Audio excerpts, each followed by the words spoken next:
Shalom saudara-saudara yang terkasih dalam Kristus Yesus. Puji syukur kita panjatkan atas berkat Tuhan yang telah kita dapatkan pada hari ini, sehingga kita diberi kesempatan untuk tetap bisa berinteraksi dengan Tuhan, bisa berkomunikasi dengan Tuhan dan bersama keluarga kita. Dan hari ini kita akan mendengarkan kebenaran firman Tuhan yang saya sampaikan pada hari ini, yang terambil dari Yeremia pasal 29 ayat 11.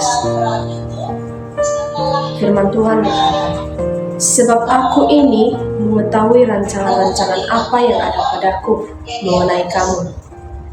Demikianlah firman Tuhan, yaitu rancangan damai sejahtera dan bukan rancangan kecelakaan, untuk memberikan kepadamu hari depan yang penuh harapan.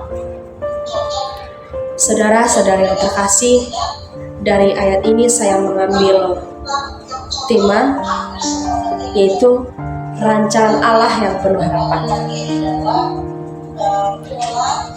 Saudara-saudara yang dikasihi Tuhan, pernahkah Anda mengalami masa depan segala sesuatu terasa tidak sesuai harapan? Mungkin Anda sedang berada di dalam pembuangan versi hidup Anda sendiri. Mungkin Bapak Ibu saudara-saudara terkasih merasa kehilangan pekerjaan atau bahkan kehilangan pekerjaan pada saat ini. Mungkin keluarga saudara merasa sedang rentah. Mungkin tubuh saudara sedang digerogoti penyakit atau kekurangan. Pernahkah Bapak Ibu mengalami masa di mana segala sesuatu terasa tidak sesuai harapan? Mungkin Bapak Ibu sedang berada di dalam pembuangan versi hidup Bapak Ibu sendiri. Mungkin saudara-saudari kehilangan pekerjaan, hubungan keluarga rentah, tubuh tidak sehat, atau merasa Tuhan sedang jauh dari kehidupan Bapak Ibu saudara. Hari ini kita akan melihat bahwa Yeremia pasal 19 ayat 11 ini bukan janji cepat kaya atau bebas masalah, tetapi janji kesetiaan Tuhan di tengah penderitaan. Mari kita gali bersama makna sejati yang ayat ini dan bagaimana kita dapat hidup dalam pengharapan meski dalam pembuangan. Namun untuk memahami makna secara mendalam, kita perlu melihat konteks historisnya, Bapak Ibu saudara-saudara. Pada zaman Yeremia, umat Israel sedang mengalami masa yang sangat sulit. Mereka dibuang ke Babel, jauh dari tanah perjanjian, dan hidup dalam tekanan sebagai tawanan. Mungkin cerita ini pasti saudara-saudara terkasih telah mendengarkan di tempat Bapak Ibu beribadah, di gereja, di ibadah jemaat, atau dimanapun pasti Bapak Ibu pernah mendengarkan cerita ini. Namun dalam situasi yang gelap ini Tuhan mengutus seorang nabi, yaitu Nabi Yeremia, untuk menyampaikan pesan pengharapan kepada mereka dan berkata, "Sebab aku ini mengetahui rancangan-rancangan apa yang ada padaku mengenai kamu. Demikianlah firman Tuhan, yaitu rancangan damai sejahtera dan bukan rancangan kecelakaan, untuk memberikan kepadamu hari depan yang penuh harapan." Bayangkan Bapak Ibu, ketika tinggal di negeri asing, jauh dari keluarga, dari rumah, karena dosa dan ketidaktaatan pada bangsa Israel pada waktu itu. Nah, menurut teolog bernama John Calvin, ayat ini menekankan bahwa menunjukkan kedaulatan Allah dalam mengatur kehidupan umatnya, meskipun umat Israel dalam pembuangan karena dosa yang telah mereka lakukan, tapi Allah tetap memegang kendali dan memiliki rencana untuk memulihkan mereka melalui Nabi Yeremia yang telah diutus oleh Tuhan. Nah, dalam ayat ini saya mengambil beberapa poin yang perlu kita renungkan, yang perlu kita lakukan, yaitu yang pertama, rancangan Allah adalah rancangan damai sejahtera, yaitu shalom atau shalom. Mari kita lihat kata kunci dalam ayat ini, yaitu damai sejahtera. Dalam bahasa Ibrani, kata yang digunakan adalah shalom. Kata ini tidak hanya berarti tidak ada peperangan atau konflik, tetapi mencakup kesejahteraan, kepenuhan, dan harmoni dalam segala aspek kehidupan. Tuhan tidak sedang merencanakan kehancuran, tapi kadang kita perlu diizinkan mengalami tekanan supaya kita dibentuk, dipulihkan, dan dipersiapkan. Kadang penderitaan adalah jalan menuju pemulihan. Shalom bukan berarti hidup nyaman. Shalom berarti hidup dalam ketertiban ilahi walau di tengah kekacauan dunia. Iman bukan tentang perasaan, melainkan tentang kepercayaan pada karakter Tuhan. Jika Dia berkata bahwa rancangannya penuh damai, kita bisa percaya, meskipun kita belum melihat hasilnya sekarang. Tetapi kita percaya bahwa jika kita menyerahkan seluruh kekhawatiran kita kepada Tuhan, maka apa yang dirancangkan Tuhan dalam kehidupan kita pasti akan terjadi. Tergantung cara kita merespon apa yang dikehendaki Tuhan dalam kehidupan kita. Tuhan bekerja melampaui waktu, dan Dia menuju sesuatu yang indah bahkan dari benar-benar kita. Poin yang kedua, saudara-saudara terkasih, yaitu rancangan Allah memberikan masa depan yang penuh harapan. Ayat ini menegaskan bahwa rancangan Allah memberikan hari depan yang penuh harapan. Dalam bahasa Ibrani, kata aharit yang artinya masa depan, tikvah yang artinya harapan, menunjukkan bahwa Allah memiliki visi jangka panjang bagi umatnya. Harapan dalam Alkitab bukanlah harapan yang pasif, seperti menunggu sesuatu terjadi tanpa melakukan apa-apa.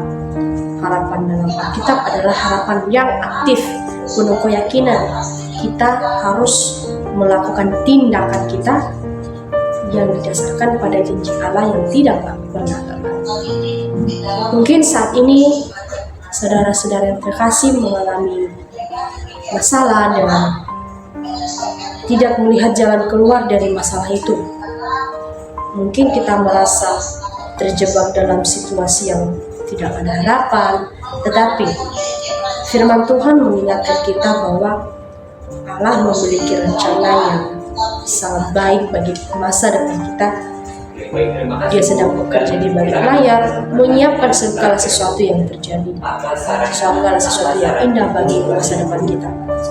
Jadi, marilah kita menyerahkan segala apa yang kita pikirkan, segala apa yang kita rencanakan ke depannya, apa yang harus dilakukan sekarang. Marilah serahkan seluruhnya kepada Tuhan supaya Dia memberikan masa depan yang penuh harapan kepada saudara-saudara terkasih. Nah, poin yang terakhir atau poin yang ketiga yang saya ambil yaitu Allah mengetahui rancangannya. Ayat ini dimulai dengan kata-kata sebab aku ini mengetahui rancangan-rancangan apa yang ada padaku mengenai kamu. Kata mengetahui dalam bahasa Ibrani adalah yada. yang berarti pengenalan yang mendalam dan intim. Nah, Allah mengenal kita tidak hanya tahu tentang rencananya, tetapi Dia juga mengenal kita secara mendalam, atau bisa dikatakan secara intim, karena Dialah yang menciptakan kita. Oleh sebab itu, meskipun kita merasa bahwa Tuhan menjauh daripada kita, tapi yang sebenarnya Tuhan tidak pernah meninggalkan umatnya. Allah tidak pernah meninggalkan kita sendiri. Dia mengetahui setiap detail kehidupan kita, seperti pergumulan kita, air mata kita, dan bahkan impian kita ke depannya. Dia terlibat secara aktif dalam kehidupan kita dan untuk kebaikan kita. Saudara-saudara terkasih, ketika kita merasa sendirian atau tidak mengerti, ingatlah bahwa Allah mengenal kita lebih baik dari siapapun. Dia tahu apa yang kita alami dan Dia memiliki rencana yang sempurna bagi kita. Dibanding dengan teman-teman kita, dibanding dengan saudara-saudara kita, mungkin saudara-saudara terkasih mempunyai seorang sahabat yang menurut Bapak Ibu dia adalah kepercayaan kalian.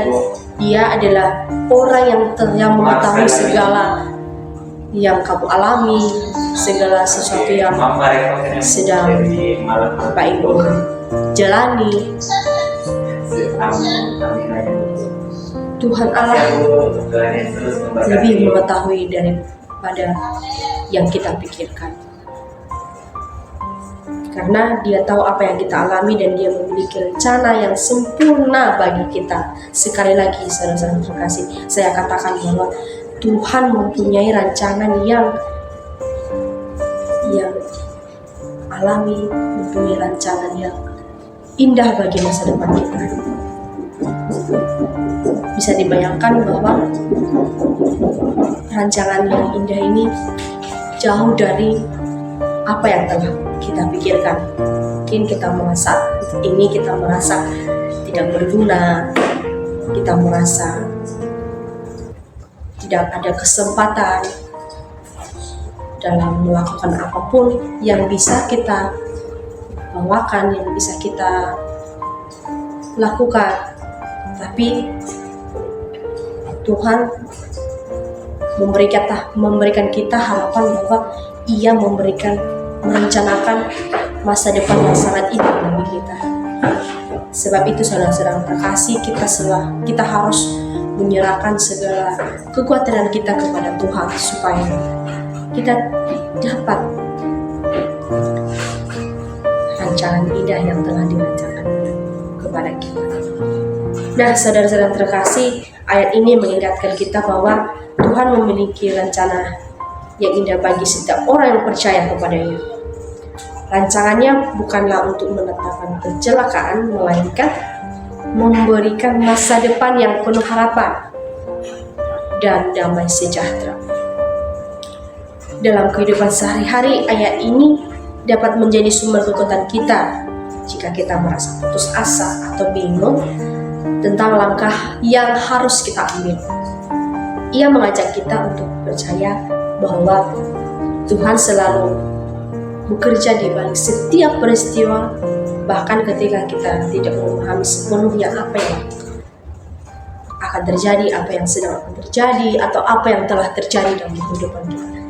Dengan memegang janji ini, kita dapat menjalani hidup dengan lebih sabar, optimis, dan penuh iman sambil berdoa memohon tuntunannya.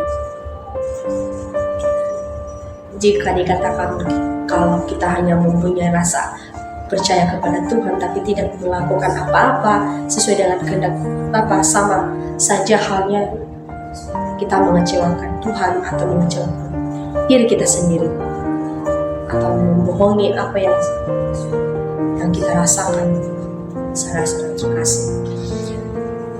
Jadi saudara-saudari yang terkasih dalam Kristus Yesus, kita sebagai umat percaya sepenuhnya menyerahkan segala kekhawatiran kita dalam menghadapi masalah yang menurut kita tidak sanggup lagi menghadapinya.